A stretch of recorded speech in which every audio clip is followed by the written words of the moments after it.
This is the connection breath. This is where we try to engage with our pelvic floor and try to kind of separate things, because you can do this with your breathing, with the diaphragmatic breathing, but we want to try and separate this now and get used to engaging your pelvic floor without tensing everything, if that makes sense. You're going to stay in the same position, knees bent, back nice and flat.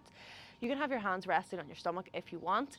Basically, you really have to try to connect here with your pelvic floor, because what you're trying to do is not be too aggressive with it. You're just trying to pull up from the bottom of your pelvic floor, basically, without clenching and tightening everything else. There's loads of different cues that are used for this, and some are funny ways to think about it.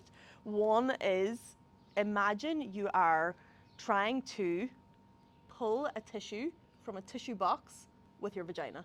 This is probably the easiest way to think about what we're trying to do here. Is we're trying to lift through our pelvic floor without engaging everything else, because it's actually quite important that you are able to engage your pelvic floor without squeezing through your rectum as well. So it's trying to separate that, because that will come into things with exercise later on as well. Really, you have to concentrate here. You want to take a big deep breath in, and then on the breath out, just think about, as you breathe out, you're trying to pull up through your pelvic floor. These are obviously also known as Kegels, and sometimes, or well, more often than not, I speak to women who have no idea what they should be doing for Kegels, or they're doing them wrong, or they don't do them, but they really become very important as you are recovering from pregnancy, no matter what type of birth you had, and you want to engage everything during exercise, especially if you want to prevent leaking and stuff down the line. There's people who have had kids 10, 15 years ago